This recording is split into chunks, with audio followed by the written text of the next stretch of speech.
Hello, everybody, and welcome to episode 150. Hold on 1 second. Joe Barhoom, what do you think you're doing? I'm introducing the show, Jeff. But don't you remember that you handed the reins to me? That does not sound like something I would do. Oh, well, I think you might have gotten drunk on some asparagus, and you may have made a rash decision. But I have the reins now. So This is your show. Yeah, it's my show. There's nothing I can do. You'll never give it back to me. I don't know. We'll see. We can work out something, an under-the-table deal, something like that. Remind me to never let you borrow my car. All right. Well, enough about that. Hi, everybody. How you doing? Welcome to the Geeks with Wives podcast. It's episode 151. We've got a great show for you tonight. I really am pumped. And the reason I'm pumped is because we have CNET's own Ian Scher, the pride of CNET. How are you doing, Ian? I'm doing all right. I missed you. For the last month, you've missed me? Yeah, I missed you. I don't know. I can't put it into words, but man, where have you been? I've been working hard. That's what I've been doing. Well, that's good. All right. Yeah. Maybe if I worked harder, I wouldn't miss you as much. I think that's what we're getting at. But of course, we cannot forget, we are also joined by Joe Barhoom, the man upstairs of Geeks with Wives. How are you doing, Joe? There are strippers and a lot of crack cocaine upstairs, Jeff. Oh my gosh. Well, now I understand why you don't have time for this podcast. Let's be clear. That you're not at home. No, I'm not at home. I'm in a hotel, so there very well could be hookers and cocaine upstairs. It could be possible. Wow, man, this is the kind of quality that you get on the Geeks with Wives podcast right here. It's on the spot reporting. That's what he's doing right now. Breaking news. All right, well, we thank you guys so much for listening today. We will be talking about social media and how that has integrated into video games and the industry. And the reason we're going to be talking about that is because this guy, we'll talk about it later, but this dude in the industry, he's an indie developer. He keeps making comments on Twitter, and whenever he does, the entire video game industry just blows up and everyone freaks out. So we're going to be talking about that and how video games have changed because of the integration of social media. Also, there's a game that is coming out, or that has come out, that Joe is kind of excited about, but kind of not. But we'll talk about it. We'll get into it. Kind of yes, kind of no. Kind of yes, kind of no. But there's a good reason behind that. As we always do, we talk about the games that we are playing. Now, Ian, this is kind of a tricky situation because you can't talk about what you're really playing. So, right, but by the time the podcast hits, I can, but because it's live, I can't. So, exactly. The tricky world. All I can say is that I'm interested in hearing what people think when it's announced. But otherwise, it's interesting. Like this is part of the interesting thing. Like it's actually fun. So, for example, I got to play Plants vs. Zombies 2 before it was released. It was already announced, but I got to play it before it was released. And I was on vacation with my wife, and we were we had chosen to go to the middle of nowhere, and it was actually rather fun. Like it was interesting. I enjoyed like experiencing the game and thinking about it and being like, oh, I'm really curious how people react to this and that. And so this time around, it's a similar feeling. I'm playing a game that is in a genre that a lot of people enjoy, but the new twist should be pretty fun. So I'm curious, but I can't tell you what it is. So there it is. Man, I can't wait to hear about it. Yeah. Hopefully the suspense is worth it. It better be. It better be. Yes, exactly. Or next week, or next month after I've missed you for another month, we're going to have some words. There you go. Joe, what have you been up to, video game-wise? It's been interesting for me, Jeff. There's a lot of excitement right now about Diablo III, Ultimate Edition coming out on consoles. And I can't say that's exactly what motivated me to play it. I actually had some friends over about a month ago, and we decided to play Diablo 3 together. And I hadn't really tried Reaper of Souls prior to that time. This is on PC now, so I fired it up, started playing, and I got hooked into it again. I played it a lot when it first came out, but I didn't really like it. That was, 2 years ago. When the Loot 2.0 expansion was released, it really made the game a lot better. And I can go into details, but I think everybody's who's interested is read up on that already. So, what I found really exciting with Diablo this time around was, the gameplay is better. There's more things to do, but more importantly, the new class, the Crusader, is a ton of fun. I think they really made a well-rounded character. The monk wasn't great. The demon hunter has some problems around defense. The wizard's a little overpowered. But the Crusader seems really, really tight and well put together. So I've mostly been playing that. And I try to play, an hour or so every couple of days. It just depends on, life. But that's where I'm putting my time. And I'm just waiting for Shadows of Mordor. That's my next big title. I'm really excited. Every time I see something about Shadows of Mordor, I just hold on 1 second. We gotta fix something. This echo is crazy. Fix it, Jeff. All right, give me 1 second. This is the beauty of live stuff right here. Is you get to just enjoy us being a little confused. So give us 1 second. Live on air, Jeff Gordon fixes laptops. Ian flips off the camera like an Italian. That's right. Wait a minute, what? You were doing this. Oh, I was just scratching my chin. That's what Johnny Manziel said. That's right, sure. Yeah.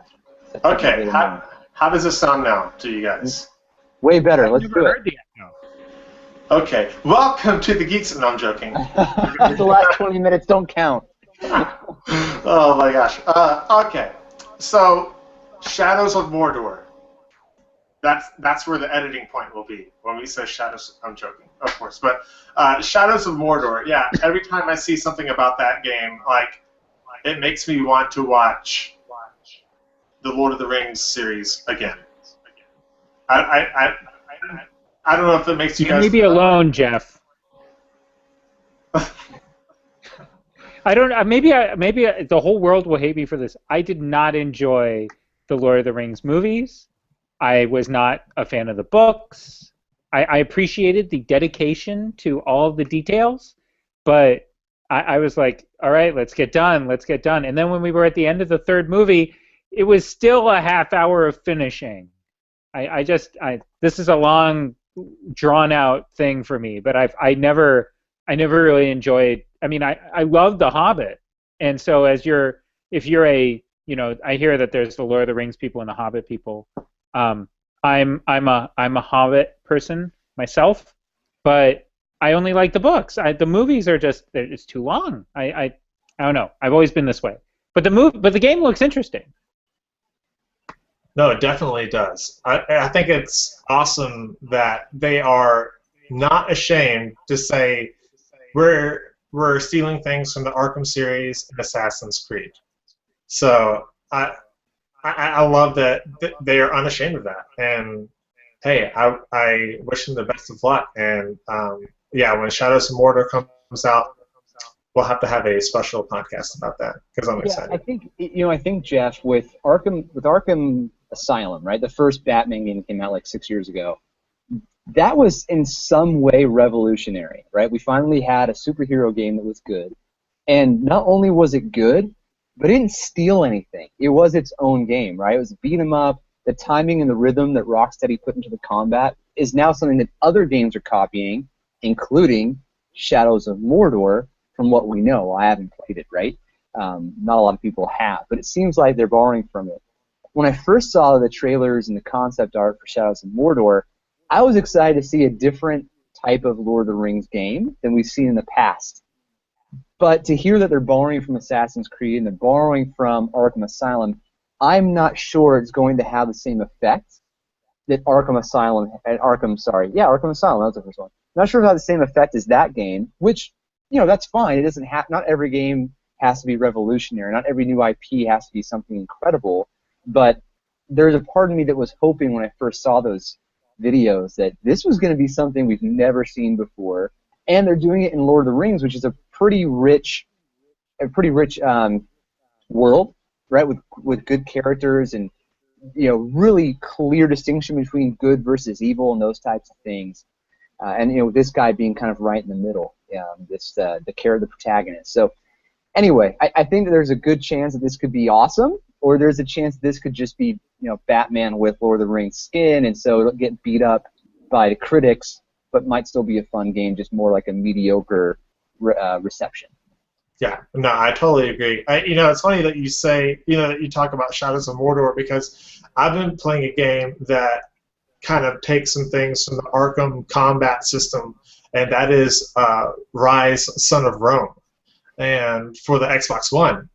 And if you're not familiar with this game, it takes place during the Roman Empire, during the rule of the Emperor Nero, and it has the exact same combat system, basically. The only thing that's different is that once you wear your guy down, enough, once you wear your opponent down, you get to perform an execution. So it's like super gory, super gritty, and I mean, that's cool, but at the same time, it is very repetitive. And I think that has been the thing that I heard the most about the game, is that it's a beautiful game. Like, it's probably one of the most gorgeous next-gen games that I've played, but it is very repetitive.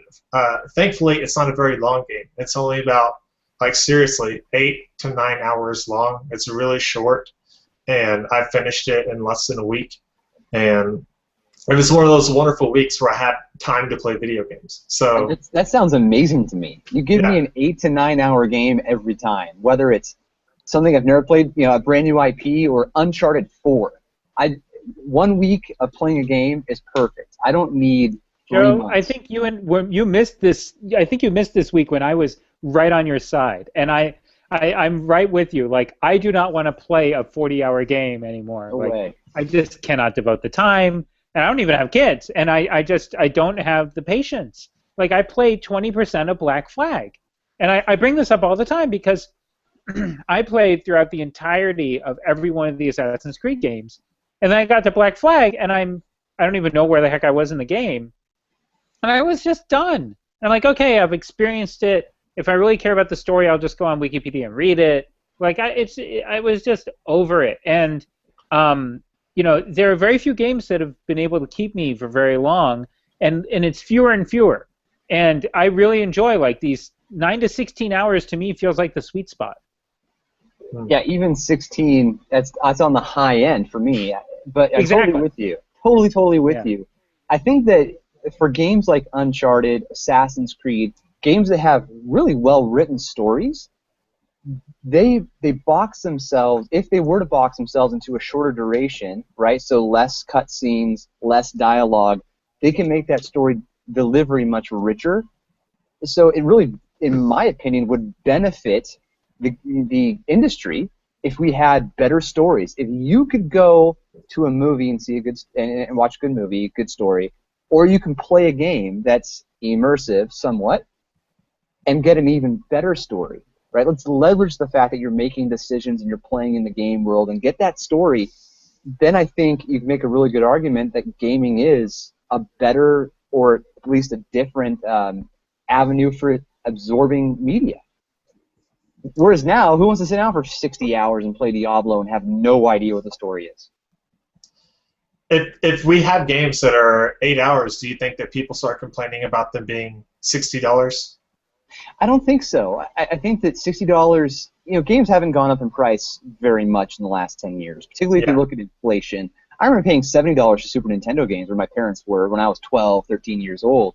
So the prices haven't gone up that much. There's always going to be people that complain about money, regardless of what we're talking about. but I do believe that the $60 price point is actually fair for a 10-hour game. Now, I do things differently. There was a thing on Twitter a few days ago that someone was asking how we spend our money on games and comics and those types of things, and I made the comment that I have a system that works. So real quickly, I'll give you the recap of my system. I've voiced this before if you go back 2 years to listen to the podcast, but who wants to go dig through old podcasts, especially when we really sucked back then, and Ian wasn't around. So my methodology is this way, okay? I don't play games twice. I might if I want to try and platinum a game because I just love it. There are very few games that fit that for me. Uncharted series, absolutely played them all 3 or 4 times, got the platinums. Probably will never go back unless they do like an HD remake.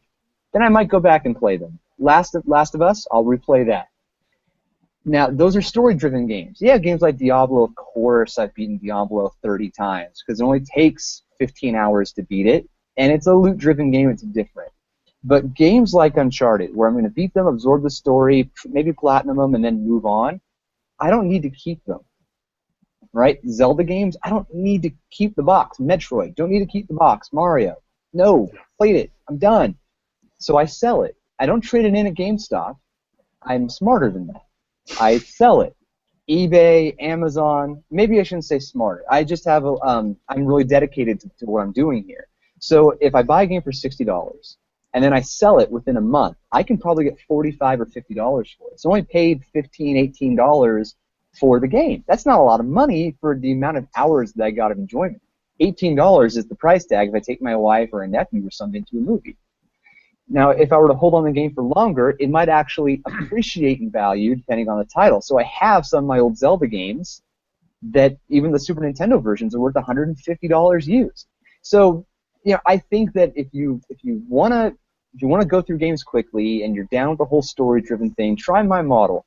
Buy it, sell it on Amazon or eBay, and then move on to the next game. And just kind of keep your eyes open for that next game you really want to play. Be willing to spend the $60 on it. Get it when it's fresh, when people are talking about it, when we're talking about it on the podcast. Join the conversation. It's a really fun way to experience your hobby. Yeah. There you go. Yeah, I mean, if you're trading your games in to GameStop, you're not getting... Sorry, Victoria. Sorry, Grant. But if you're doing that, you're not getting good value for your game. It gets cut in half, basically. If you get a new game and you trade it in after a couple of weeks. Yeah, so Kenny, one of our community members, or one of our, actually he's more than a community member, he's a vice president of Geeks Live. So Kenny Newville, that bearded guy, no longer bearded actually, Kenny traded in 3 games today and still paid like $15 to get Diablo 3 on PS4. And the games that he traded in were Diablo 3 on PS3, fair enough, that dropped in value, Infamous Second Son, which he beat in Platinum months ago, and Luigi's Mansion Dark Moon on 3DS. See, Kenny, I was listening to you when you were talking on the phone earlier. He traded in those 3 titles to get Diablo instead of pay for it. I had Infamous Second Son, sold it for about $40, and I had Luigi's Mansion Dark Moon, and I sold it for like $30. I only paid $35 for it. So who got the better deal? Me. That's right, Joe. You tell him. You tell him. Anyway, I'm done Voice talking. that trophy But there is the opportunity cost, right? The effort of putting it up on the web, finding a seller, going to the USPS. I mean, that's part of why people use GameStop, I think, is that it's just so much more convenient. Yeah. It's very convenient. Yeah, that's true. Well, you mentioned something, Joe, that I'm very interested in. You mentioned Diablo for PlayStation 4. Tell me, are you going to be playing that? No, I'm not. So unlike Kenny, who owns it on PC, had it on PS3 until this morning, and now it's on PS4, I've given Blizzard my money. And I still believe that the PC is the way to go for Diablo for me. My friends have it on PC. I certainly have other friends like Kenny who have it on console, but I don't want to start over. I poured a lot of hours into it, and I don't want to start over. Now, if the character is migrated, then yeah, I think I would consider it so that I can play with Casey and James and all the other guys, Jeremy, that are playing it, but I think I'm good. Now, something Kenny mentioned last week on the show that he reminds me of frequently is that apparently some of the developers from Blizzard said that the truly the best way to play Diablo 3 is on the console because of the controller. It's like, this is the ultimate edition. To which I replied, they're just trying to get sales. But I've never tried it on console. Maybe it's true that a controller is the way to go. Have you guys tried it on console? I've never played Diablo. Sadly, I haven't. Oh my gosh! I We're twins. We're twins, Ian. We are twins. Yes. No, I only played the PC version. I didn't play the console version. But I believe it. I mean, look at how many people use their controller on their PC. And also all of the reaction to Valve's Steam controller. Like, a lot of people like using controllers. And, it's designed for certain things very well. And a lot of shooters are on controllers. It just makes sense. So, thinking about how simplistic the control scheme is for Diablo 3, I could see them saying that. Also, I don't know who the developers were from Blizzard who said it, but if it's the people who made the game for the controller version, they're in love with their baby. Like, they're allowed to be in love with their baby. And that's what they're saying. They're not... It's hard for me to get cynical about them talking up something to get sales just because I've seen the development process and I've seen how developers feel about the device, the stuff that they're making. And it's very hard for me to get cynical about it. Now, if it was Bobby Kotick, the CEO of Activision, going out and saying, this is an amazing game, it's the best version we ever did, I would discount it a little bit because I don't even know whether he played it, right? I'm not saying he didn't. I'm just saying I don't know. But I know if the developers made it, that I'm comfortable believing that they really believe that they have the cutest baby on the block. And that's okay.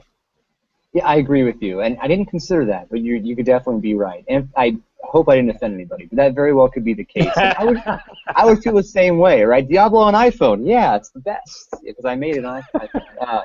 Yeah, that very well could be the case. And I'll tell you, if they had announced the console version and released it at the same time as the PC version, then I probably would have gone the console route just to try it out. I probably would have. Because then I could have sold it if I didn't like it and then got it on PC. But I have it on PC and I'm stuck. Can't sell it. Well, I think that I remember an interview, I don't know who interviewed, but Shuhei Yoshida of Sony talked about that maybe like there's a large percentage of PlayStation 4 gamers that are owners that didn't have like a PlayStation 3 or they've kind of been out of the video game scene for a while. So it makes sense that they would bring it to PlayStation 4 kind of for people that haven't been plugged into the industry and kind of up to date on everything. Like, this is going to very much be a new game for them. Like, it won't seem like something that's old, like a port from the PC. I think it'll land on pretty good ground. I think it'll be pretty well received. That's my impression, at least. Yeah, well, hopefully. Yeah, I mean, I'm going to try it, and I'm being silly in saying that I'm not going to play it, but I definitely want to play Diablo, and especially when you have friends to play it with. I mean, that changes everything. Yeah, that is the best thing. We talked about it on 149 with Colin Moriarty and Sean Andrich. I made a comment in one of my typical, very long, drawn-out explanations of things which I will not repeat right now, I promise. But playing with friends has really become my favorite way to play games in the last few months. And certainly it's gone back and forth over the years. There are times where, gosh, I just want to sit down and play Uncharted, and I don't want anyone to bother me, or Last of Us, or Metroid, or something like that, or Zelda particularly. But I realize I just have so much more fun when it's Smash Brothers, or doing like a GoldenEye reunion, even though you can barely tell what's going on because it's so low res compared to games these days. That is so much fun, and I miss that. I've missed that since I've gotten married, and nothing against my wife or having a family, but your life changes, and there are great benefits to that, and Beefs with Wives wouldn't exist if those of us who run it weren't married. And it's a wonderful thing that our spouses let us do it, husbands and wives. But there's something about that, getting the guys together or the gals and playing a game and flipping each other crap. And you can get that experience playing over the network, particularly if you have like the PlayStation camera or the Kinect and you can see each other's faces. It's a blast. So I'm right there with you, Jeff. I think that is a really fun way to play. Yeah, I'm right there with you. And, I think that's a great segue for our main topic tonight, which is how social media has kind of taken over the video game industry. Everything is very social oriented now, playing with your friends, sharing content with your friends, or just with people that you've never met before, just putting it out there. Ian, you cover a lot of social media. You cover a lot of video games. How do you think that social media has changed the industry? Completely. I mean, if you think about it, the way that the people used to learn about video games was on Nintendo Power, and you learn everything from what Game Informer, and completely different world. Nowadays, I'm learning everything from the from Twitter. I'm learning everything from Facebook. I'm learning everything from the just from all over the place. And so it really it's fascinating. I mean, I think the way that Twitter.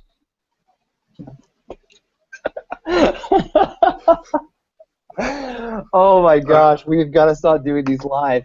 Ian, there's a bit of a problem with your audio. You sounded pretty bad. Oh, You didn't sound like you. Is this better now? Oh, yeah, it's way better. Yeah, next time don't press the make my audio crap button. Oh, you know what? That's a new feature on Google I forgot about. Oh, on Google, you can't blame Apple. You got to blame Google. Anyway, the answer to your question I will just repeat. I think that, in the past you would learn everything from Nintendo Power and Game Informer, and now almost everyone I know gets their news from Twitter. And they all get their news from, I'm watching Facebook, and on the right side, the whole new trend thing that they have trends that include video games now, like the announcement of a new game or whatever. Like, this stuff is just, it's in our faces a lot more, and it's really fascinating how much.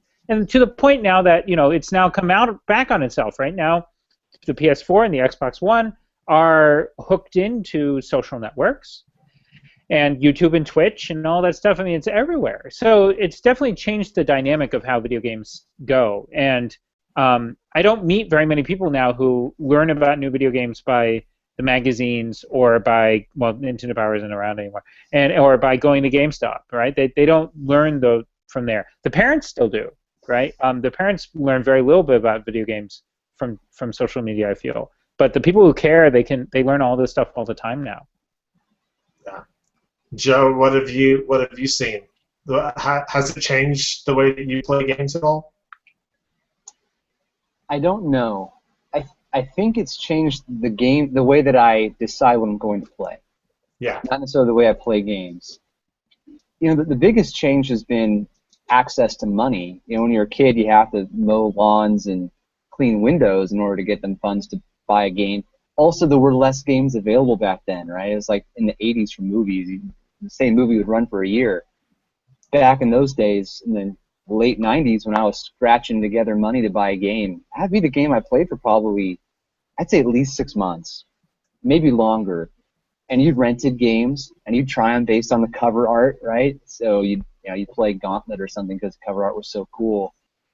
So I think today with social media, it's really nice because there really are no secrets, right? There's always the story behind the story, the stuff that will never leak, or the reasons things happen. But you tend to find out what is out there. Now, I think what's driving this discussion is the Phil Fish situation, and I was ignoring it because. So wait! I don't know what you're talking about. So. Oh, you don't? Okay.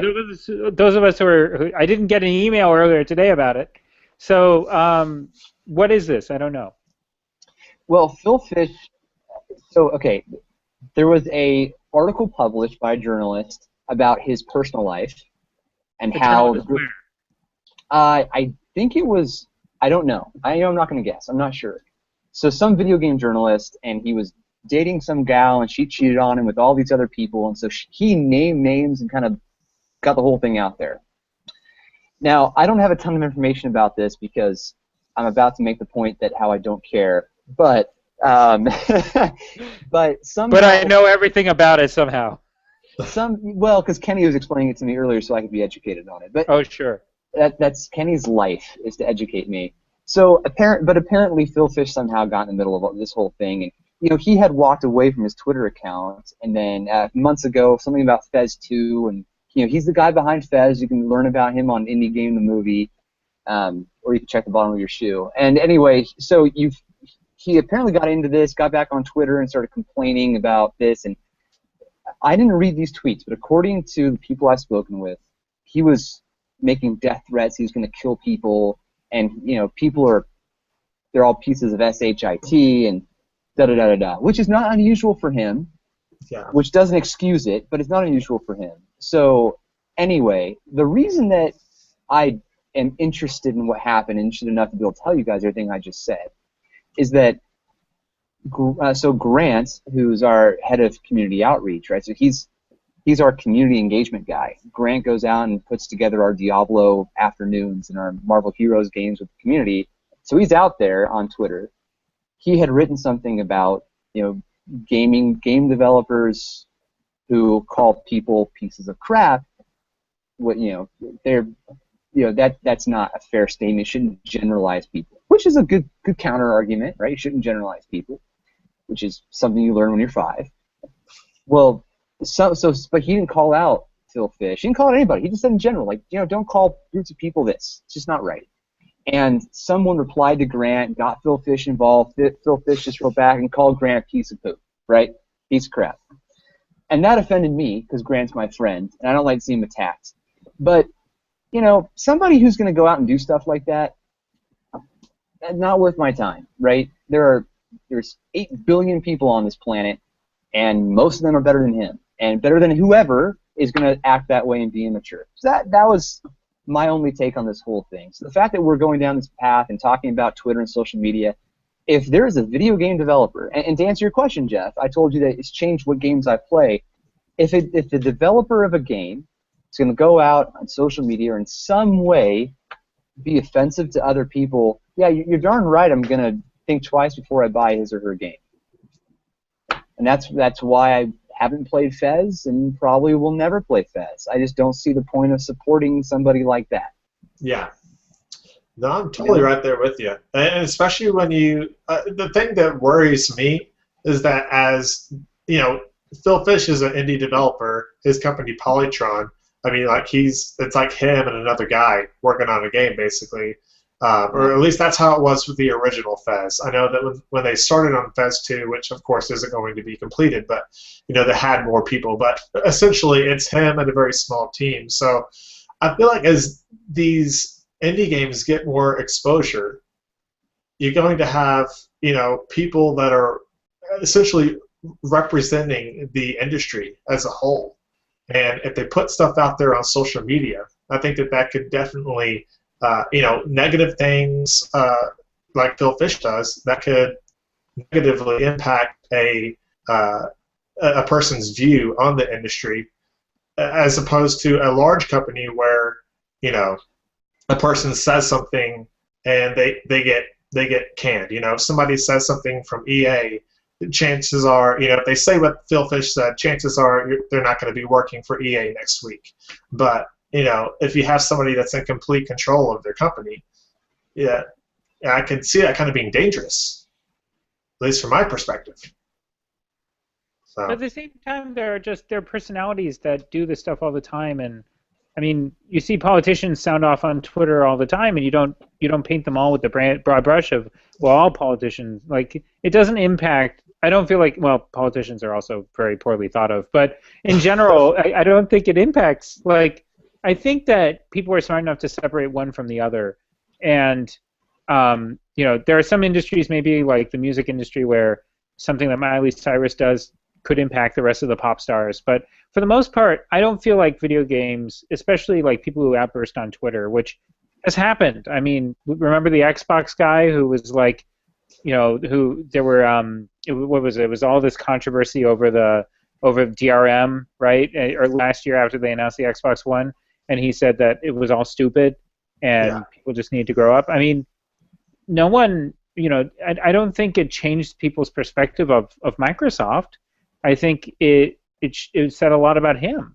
And the thing is that there are people in every industry who are unstable or who say things that they shouldn't, and it happens all over the place. And I mean, if I was the arbiter of all things indie, I would not be worried by this man, because there's too much good stuff out there too. So I understand the thought, but I think more than anything, this is a sideshow than it is anything else, and I wouldn't worry about the impact personally, but maybe that's me. No, I definitely agree that there's more positive. Go ahead, Joe. Yeah, I was just going to say something to you. Right? Yeah, there is definitely more positive, which is why we're talking about this, right? Because it's tangent from the norm, right? So I'm not worried about it. It just offended me that his negative comments were directed towards my friend, right? Totally. That bothered me, but otherwise, I think the guy's not worth the time to even discuss. The fact we talked about him for 15 minutes, ate away at me. But what's funny is that the part of social media that he's using the same tool that all the other people on social media. I mean, Shuei Yoshida, right, and Xbox, Phil. Why am I forgetting his name? Phil Spencer. Guy in charge of Xbox. Phil Spencer, right? And all these people who just like have now more access to the fans. To them it's hugely positive, and it's really helped a lot of them kind of. I mean, it's also a great marketing tool, but it's really helped them to do that. So I don't know. Yeah, I saw a great interaction between Phil Spencer and Shuhei Yoshida during Gamescom, where Phil Spencer said to Shuhei, he said, "I thought you guys had a really great showing," and Shuhei said, "I thought so too. The best of luck." Something. I'm kind of summing up what they said. They did that during the launches too. They've all been very friendly, yes. Especially ever since the whole Xbox PlayStation thing really started happening a lot more. Those two especially have spent a lot of time kind of kissy-facing over Twitter, which I don't know if it's changed the way that all of their users feel, but it's been. I run across people almost all the time who reference these interactions as kind of examples of good social media policy, and I'm all for it. If they could convince their people to stop acting like religious zealots and like human beings who are buying something, then it would be really wonderful. But unfortunately, that's not how it's playing out. Yeah, and we talk about Xbox and the PlayStation and how they've integrated social media, but I thought at E3, Nintendo did a great job of using Twitch and YouTube to basically present the Nintendo digital event, and then they had their, basically streaming all day long the games that were going to be coming out over the next year or a couple of years. And to their credit, they understood social media in a far better way than they did a year ago. Like, that company has turned around a lot of its social media efforts. Its main Twitter account is still kind of, I don't know, I feel like all of them are actually kind of silly, but especially their digital event where you had Iwata and Reggie fighting. That was just it was so different from the Nintendo we've been experiencing for the last few years. It's been really, they really figured things out. At least on the marketing side, they still can't sell very well yet. But one step at a time. Yeah. I think once Joe gets one, then the rest of the world will get one. I think they're just waiting for Joe to get a Wii U. I'm waiting for Zelda. When Zelda is within 3 months of release, I will find the best deal possible and buy a Wii U. So Zelda is what it's going to take. Why Zelda and why not like Mario Kart? So going back to my whole thing about playing with friends, Mario Kart would make a lot of sense. But I have a lot of friends with Wii U's. I think I have friends through Geeks with Wives that do. But not many, not enough. And hi, Joe. How are you? You are enough, Ian. You're always enough for me. You satisfy my gaming hobbies, or habits. But it's not my big thing. So with the amount of time that I had to play games, which is a few hours per week, which I'm very grateful for, I like to dedicate my time to a good story. And if I can only pick, I only have a few hours per week, and I can only I have to selectively pick what stories I want to enjoy. Zelda gets to the top of the list when it's every 5 years or so, and they release a new one. Last year, when they had the handheld version, I loved it. Right, I can't remember what it was called, but Link Between Worlds. Man, Yeah. fantastic! And it was a nice flashback to the SNES version, Link to the Past. So. Yeah, I mean, that's pretty much it for me. I like Mario Kart, but honestly haven't loved Mario Kart since the Super Nintendo version. I know there aren't many of us out there, but we who believe the Super Nintendo version of Mario Kart is the best Mario Kart version ever are very smart. You know, Joe, not everyone has to be right. It's okay. It's true. You're so mature, Ian. You're so mature. All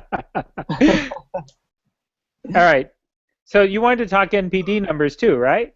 Of course. What do you got for us? Well, software sales still suck. No one's buying games. It's not no one, but it's pretty rough. Like I mean, it's the way you can see it is that the top-selling game for the month of July was a remake of a game from a year ago, right? The Last of Us, which.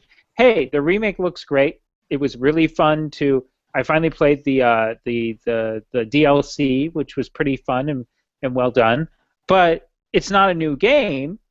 And after that, I mean, looking at the list here, top game, The Last of Us. Number 2, Minecraft. Number 3, FIFA 14. Number 4, Watch Dogs. Like, none of them are the new games. And it was a rough month. It just was, and it's continuing this weird trend of the hardware selling like crazy. The software is kind of still lumping along, or in this case, falling.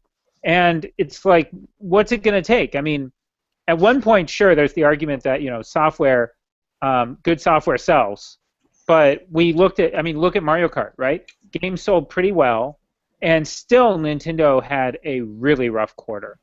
And it makes me wonder, like, what on some levels, like if you talk to Sony and Microsoft, they will tell you that the data looks amazing for the new consoles. The people coming into it, there are more than ever. That the percentages of people who are new to consoles, blah blah blah blah blah. But then this other data doesn't look that great. Now, granted, some of this is that NPD is only retail. Okay, let's discount a little bit of it. But they're 50%, and retail has been 50% of the industry for quite a while now. And so it's a pretty good measure at this point of at least half of the industry's health. And the result is that half of the industry's health on the software side ain't so great. Now, you look forward, September, we got Grand Theft Auto 5, which is probably going to blow it out of the window, or out of the water again. You've got stuff like Assassin's Creed Unity. You have 2 Assassin's Creed games, right? Because one's not enough, and you've got Battlefield being pushed back, but you've got Call of Duty, and so it's gonna be really interesting. Like most of the really exciting games that are coming out, not that none of them are exciting this year, but like a lot of the games that are coming out have a 2015 tag on them. So does that mean that the industry is not going to grow substantially until then? Does it mean that reality is that people are just buying less games? I don't know, but it's interesting. It is interesting because you talked about the fact that the NPD represents roughly half of the software industry, the industry from a software perspective. But what's really fascinating to me is we've been talking about it for years, right? It's been common conversation that eventually it makes sense. Things will be download only, right? Digital only, and we won't need these big consoles, and maybe we'll have all the video offset into the cloud, right? Powering a lot of the hardware. We just need these little tiny boxes. So I think we're in an in-between period where some people want to buy retail copies and some publishers want to publish them that way, and then some people want to buy digital, and there's people who are in the middle to do both. I do both, right? Like Uncharted 4. I will buy it physical because I have a little collection of my Uncharted games. I don't sell those. But Diablo, yeah, I bought a digital. I'm never going to sell Diablo. play it for 300 hours, and then play it over 2 or 3 years, and then sell it. So I think there's this in-between period. Plus, we're getting more comfortable as a society buying things digitally. I don't buy Blu-rays anymore, right? I bought a lot of DVDs, and I bought a little bit of Blu-rays, and now I buy them digital, and I've got them on my Kindle and stuff like that, right? So, I think we're in an in-between period. And so would you agree, Ian, that if we are truly in an in-between period, that this is kind of what it would look like?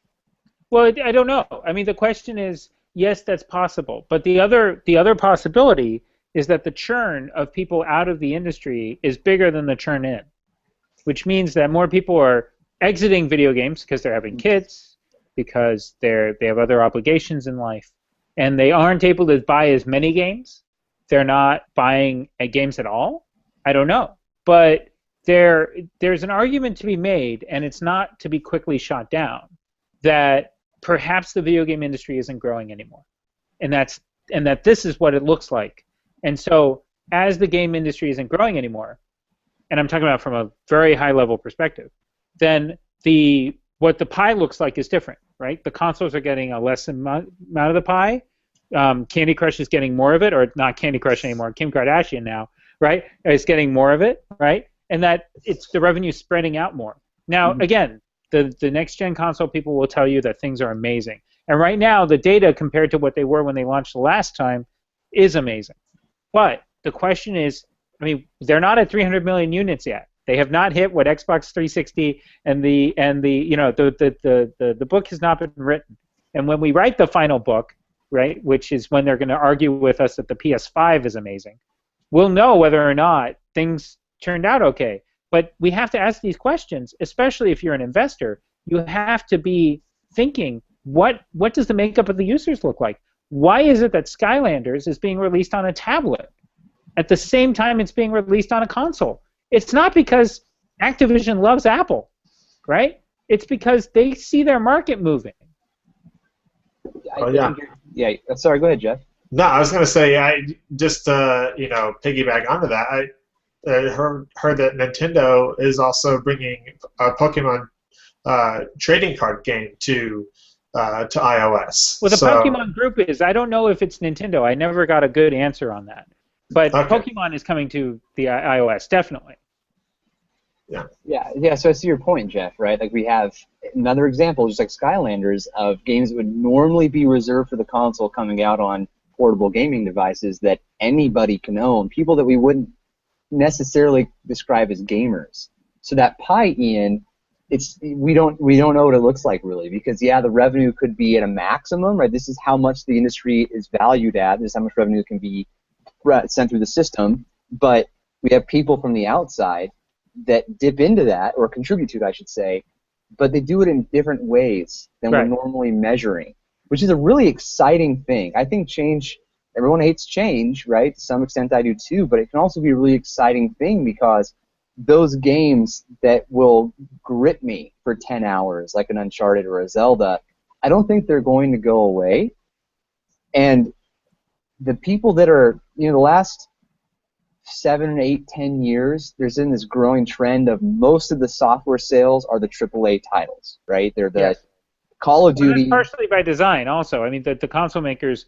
The console game makers are making less AA and less mediocre games. I mean, they only can afford to make AAAs anymore. Right, but I don't think there's a loss of passion or desire from people who have the ability to make the non-AAA games.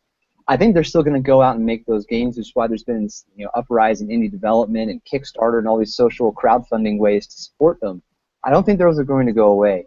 And I think a really good example is Divinity Original Sin, which came out. I always mess up that game title, but Divinity Original Sin is a quote-unquote throwback to old-school RPGs. It was kickstarted, it had a couple of years in development, and it launched, and for the most part, from what I hear, it's very well received. I don't know about sales, it's digital only, but the people I know who play this game, and the podcasts I listen to, like Gamers with Jobs, that talk about this game, they love it. It's deep, and it's as good an RPG as you're going to find.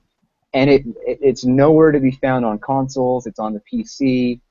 It's this indie game that guys who are veterans in the industry, guys and gals who are veterans in the industry made. I don't think that type of game development is going to go away. and I'm okay with that. I'm okay if it, the pie looks this way and we don't have big old consoles anymore in 5 years. I'm totally cool with that, as long as I still get my Uncharted, my Last of Us, and my Zelda.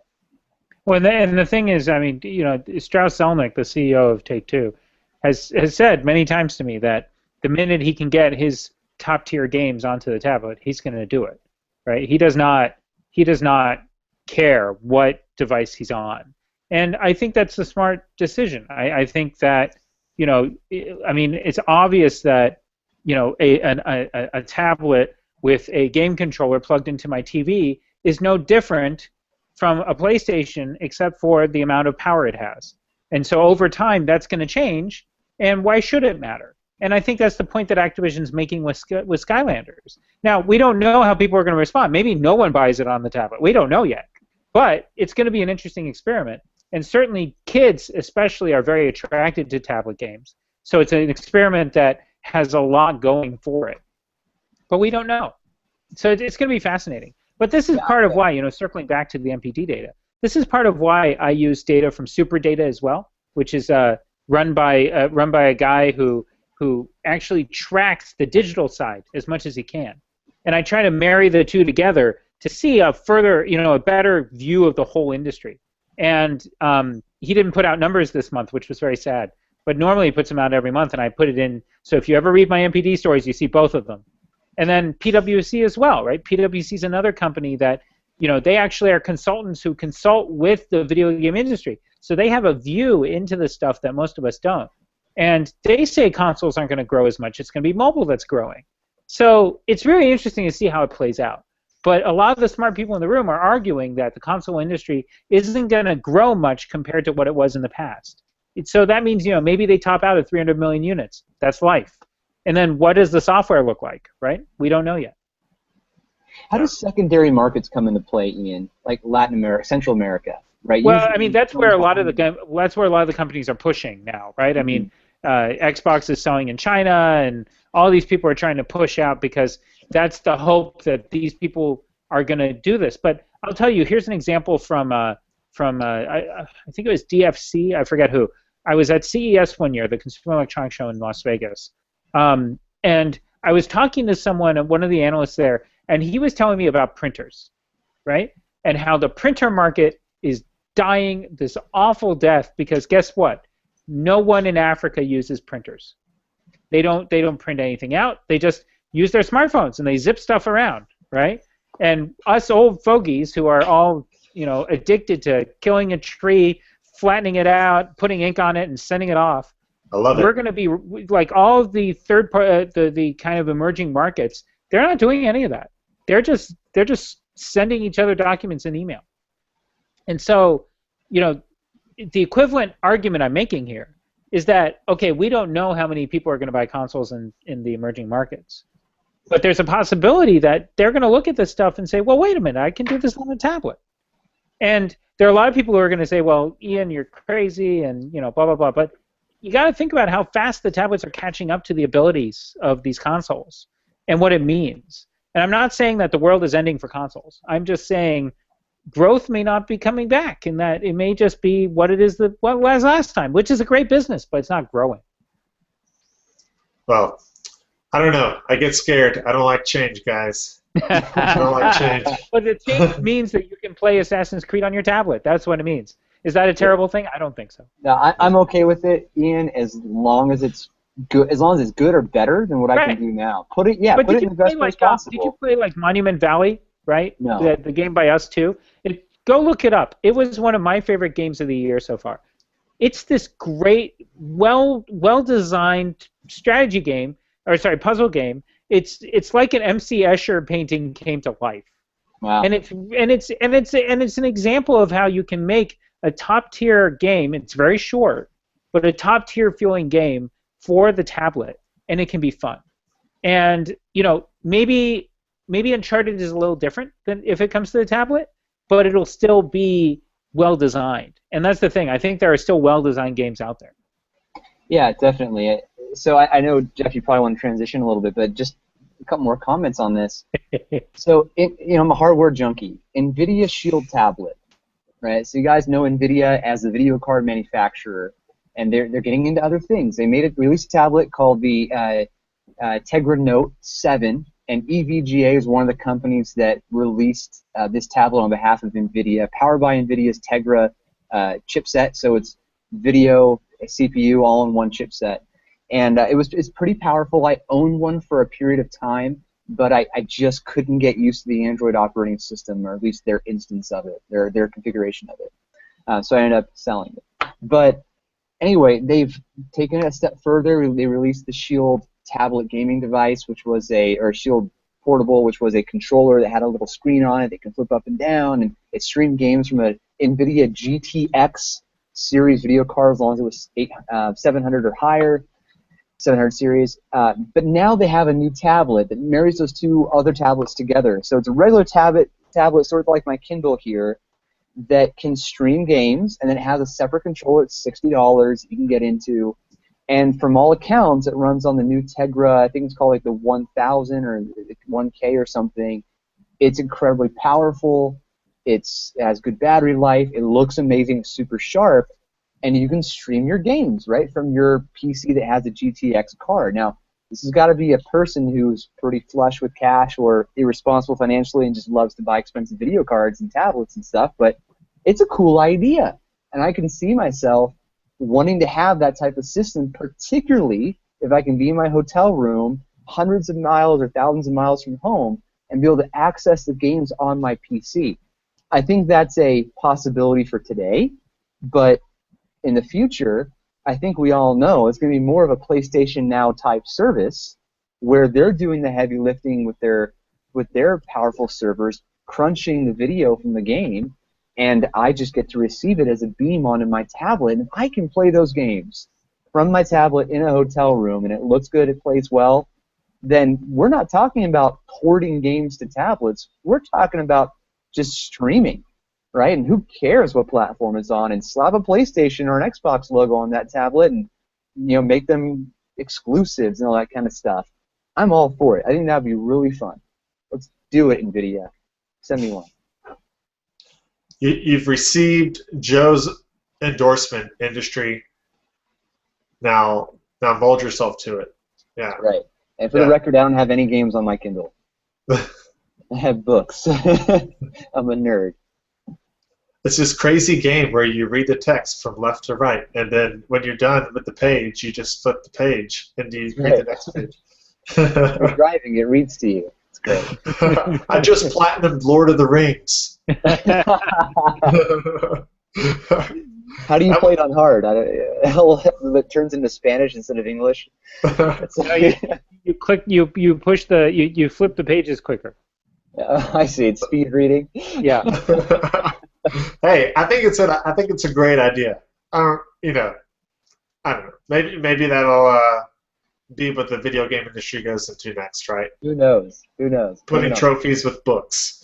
All right.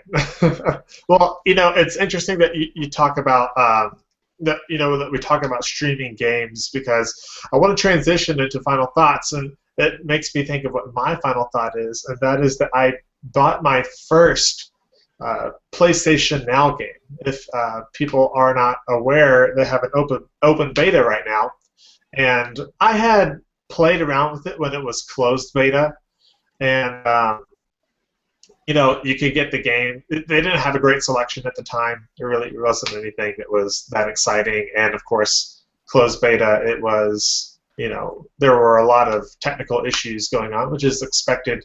But the game that I downloaded, or that I'm streaming, I guess now, is Metal Gear Solid 4. And it was a game that, because I didn't own a PlayStation 3, I just heard people say amazing things about it.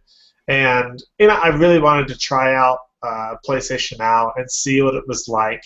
And had $15 to just throw away for 90 days, which is basically how it works out. I get the game to play for 90 days, and I have to say, I started it last night, and it was really nice. I thought that I didn't experience a whole lot of latency. When it first started up, there were some issues, but once I got through like the first couple of minutes of like the mini screen and nothing major, it turned out to be a really pleasant experience. And so I don't think that I would like to pay $15 to get a game and only have it for 90 days. But I think if they can transition to some type of Netflix and Hulu type of system where you're paying monthly and you get like a certain amount of games to stream per month, like I can see that working out. But so yeah, I'm taking the PlayStation Now plunge, and I don't know. Well, I'll see if I like it, in 90 days if I thought it was worth it. But so I don't know. Hey, all this change, I thought I'd just accept the change. I was hoping for a subscription service. You pay $10 a month and you get access to 1,000 games or 200 games or 20 games. I am a little bit disappointed, like some other people who have voiced it pretty strongly on social media, that you pay per game. I don't know. I don't see that working for me. Maybe they'll make some changes. I'm sure it's all up for debate inside of Sony. In fact, they seem like they've been very receptive to the criticisms and feedback they get from PlayStation fans, maybe from non-fans too. So maybe they'll change it. They'll make it better. I sure hope they do. Yeah. No, I definitely agree. I would not, like I said, this is kind of like a one-time deal. I just wanted to try it out. Yeah. But I mean, if it comes down to, hey, you want to spend another $15 to have a game to play for 90 days and you never get to have it again, or you have to spend $15 more on it, yeah, that is not going to work for me. And let's be honest, it's not going to work for for a whole lot of people. So I think that they'll have to do something like that where they'll have a monthly subscription service. But yeah, hey, we'll see. Smarter people than myself are working at Sony, hopefully. So hopefully they'll make the right decision. Another smarter person in this room tonight is Ian. Ian, what's your final thought today? I got to play with the Alienware Alpha a few weeks ago. Do you guys know about this? I only heard you say it was Alienware, and I got excited. Okay, so the Alienware Alpha is their Steam machine that's no longer a Steam machine. And what it is instead is that it's a Windows device that has a special kind of boot screen on it, and it can work with Steam Big Picture and possibly other ones as well. And what it is they're shipping it with an Xbox controller. And it's a pretty powerful machine. I was able to see them play some pretty intensive games on it, which I didn't expect because it's the size. It's smaller than a Wii U, but it's actually a pretty neat device, and I'm really curious to see how people react to it, because if you think about it, like, part of the argument that Frank Azor, the guy who's general manager of Alienware, makes is that people the PC can go and it can work with TVs. And that's essentially what the consoles are anyway, right? But, the thing is that there hasn't been anyone from the PC industry, really, that has made this effort really lately at all. Most everyone's creating still, unique computers with unique software, namely consoles, for the TV, and they're separate from the rest of the PC industry. So I'm really curious to see how successful this will be. In some ways, it's a first trial run, if you think about it, for the Steam machine, right? Because the Steam machine, there's a lot of things that you have to think about when you're bringing a PC to the TV. Like, if I have a controller and I don't have a keyboard, then if I get a software update from Microsoft, what do I do? Well, normally, if you have a PC and you have a mouse and a keyboard, you do all the pointing and clicking. Not with a controller. So there's a lot of these things that they're working the kinks out of, which to me are fascinating. Like, this is a lot of work, and it's not just them slapping Windows on it. Like, they have to make it so that when a game downloads from Steam and it pulls up on this Windows computer, that I can use the controller and I don't ever have to pull out a keyboard and mouse. And that to me is fascinating, like all these efforts they're going through.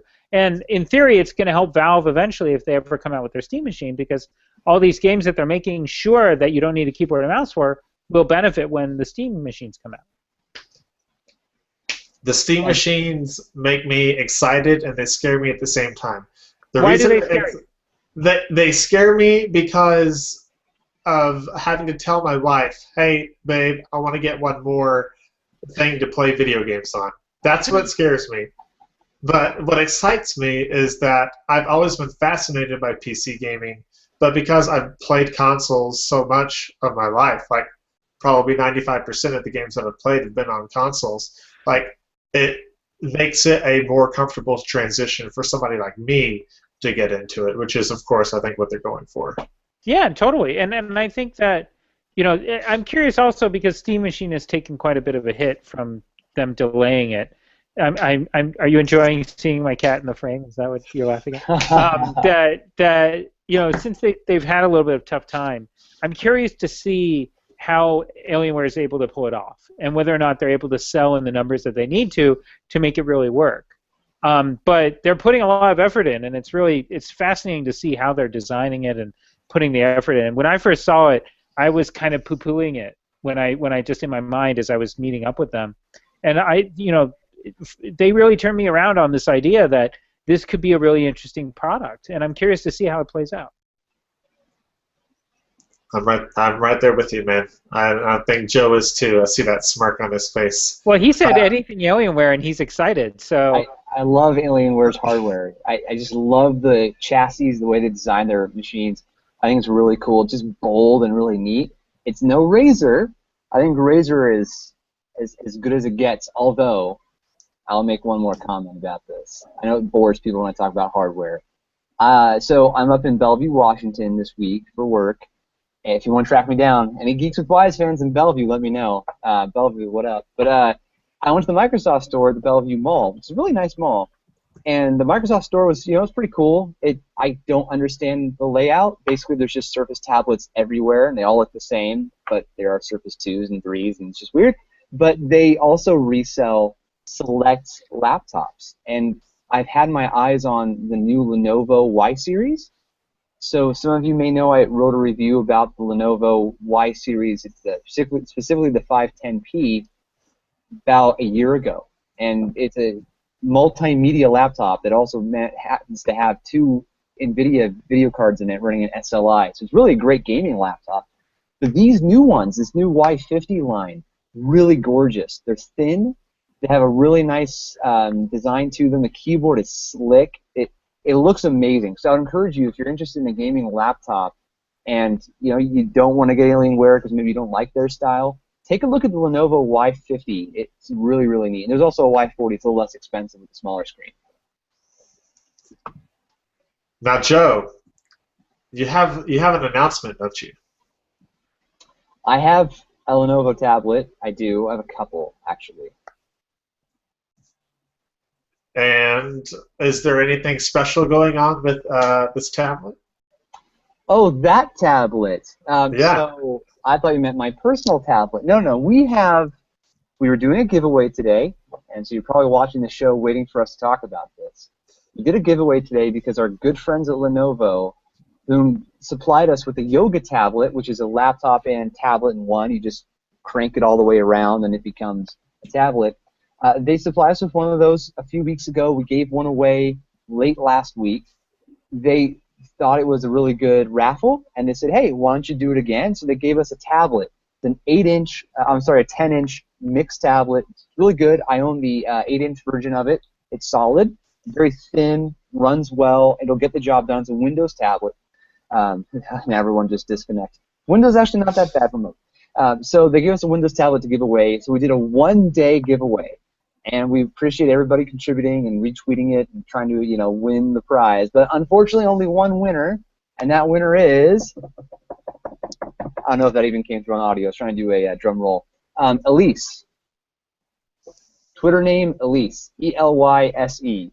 You are the winner of the tablet. So shoot us a message on Twitter, and we'll make sure to get your address, and Lenovo will be sending it out to you. The person who won the last item from Lenovo, they got it next day air through FedEx. So hopefully that'll happen with you too, and you have it by the end of the week. So just let us know. Man, see, that's what I love about Geeks with Vibes. We share the love with people. We are love sharers. It's true. We are love sharers. Yeah. Ian, do you feel loved? I always feel love. I'm in the city of love, San Francisco. Okay, so what we're giving you, I mean, you're getting that every day. So I see how it is. For the rest of us in the other parts of the country, not getting the love all the time. We're not in the city of love. So, so when we give away tablets, it's a big deal. It's a little piece of love. Yes. Yeah. And there'll be more coming. There'll definitely be more coming. Lenovo has been a really good partner with us over the last several months, supplying us with things to give out like we just talked about, but also leveraging, giving us some of their expertise. So there's a really great group of people called Lenovo Insiders, and if you want to know more about them, just shoot me an email or message me on Twitter or whatever. But this is a group of people, about 150 around the world, that are Lenovo experts. So they're all doing it for free, right? So if you have a question about Lenovo, it's a technical problem, maybe it's not really a Lenovo problem, it's more of a Windows problem, a hardware problem, you can contact these guys on Facebook or Twitter, and they'll help you. A lot of them have their own personal blogs, and they'll give you free advice and free troubleshooting and free support. And that's a nice complementary thing that Lenovo has helped create. So they spend a lot of money keeping these people happy and supplied with the right information. So Lenovo's got their act together. No doubt that they are the largest manufacturer of computers these days. They're doing a great job. So there you go. Yeah. Enjoy. I know that my wife is trying to get me to enter in for her, or to have her enter in, but I was like, you know what? That's not really fair. I wouldn't feel right about that. But so I'm gonna have to get my wife one of those. She's really pumped about it. We read your review, Joe. So yeah. Oh yeah. Hey, you got to plug Joe Barhoon when you're on the podcast. No, but yeah. So. I got to get one for my wife here soon. So yeah, they're way cool. Hopefully it's a Christmas present, sweetheart. We'll see. We'll see. Yeah, they're fairly inexpensive. The Yoga laptops range from like $300 to $1,200, and I have the $350 one. It's really good. That's the one I reviewed. It's really solid. I have one more final thought. Go for it. We got called out. Geeks with Flies got called out today. Uh-oh. Yeah, so we'll post this on Twitter and on Facebook so you guys can take a look. And I actually already posted it to the website. It should be the latest article in the games category. So everyone knows about the Ice Bucket Challenge, right, where you dump ice on yourself and then you try to encourage people to do the same and to donate to a particular cause. Well, we were called out to donate to ALS, which is also known as Lou Gehrig's disease, by Justin Barwick, the guy behind the GCW Zero. So he had two big buckets of ice dumped on him, and he had texted me something about pickles. I don't know if there was pickle juice or something in there, but the water didn't look transparent. It looked a little yellow, so maybe that did happen. But anyway, he called us out. I've accepted, so I will do an ice bucket challenge at some point, hopefully this weekend. If not, it might be the next weekend, but you've been called out, so I will reciprocate, and we're also donating $100 to ALS. There you go. There you go. Well, Joe, I hope that you survive. I hope you survive the Ice Bucket Challenge. Me too. Yeah. you got a daughter to care for, Joe. You got a wife. Think of that. What am I doing? Well, it's been 90 degrees in Portland consistently over the last month. So you know what? This sounds really refreshing. I'm gonna do it. Yeah. It sounds. Yeah. When you put it like that, it sounds really great. I may have to take the challenge as well now that you say it. But man, guys, thank you so much for being on the show tonight. This has been so much fun. Definitely. It's been a great show. Thanks. Yeah. Ian, where can we find you at on Twitter? You can find me on Twitter, on Facebook, on LinkedIn, on anything else, at Ian Sherr, IANSHERR. I am everywhere under that name. You will find me. I like it. Thank you. Joe, where can we find you at on Twitter? Well, you can find me at Joe Barhoom, but don't go find me. Go find Ian. He's seriously, Ian is one of the best professionals out there. Not just saying that because he's my buddy. He really does an amazing job. I try to read him whenever I can. They're turning red. Oh, such a good guy, Ian. Seriously, Ian's a great guy. I mean, so people know. People need to know this. I have had the pleasure of spending time with Ian, and he's a really just great guy. He's got a good, tender heart, and I'm sure he's a great husband, and he's a great dad to his cat. He's a great guy. I would be appalled if anybody said anything negative about Ian. Well, now you're asking the Twitterverse to come after me. I'm done talking, Jeff. I occupied the show. I'm done. I'm just going to enjoy my water here. Yeah, and whatever's going on upstairs. Which there isn't upstairs. Hookers and blow. Don't worry, Trixie, I'm coming. Yeah, oh, great. Awesome. Well, guys, thank you so much for listening to the show.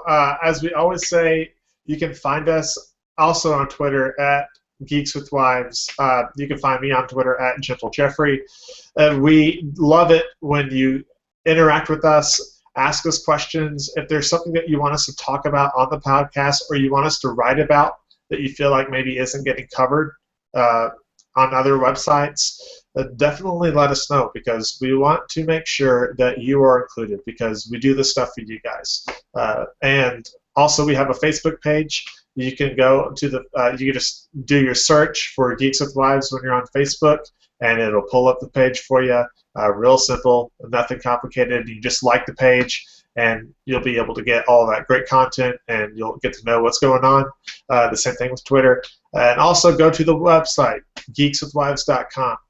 Once again, you can watch the video, and whenever for the Ice Bucket Challenge, and whenever Joe does that, I'm sure that there will be video evidence of that, and you can check that out as well. So I'll do it shirtless, I promise. Awesome. Well, once again, thank you guys for watching and listening to the podcast, and we will see you next week. Take care. Bye. Bye.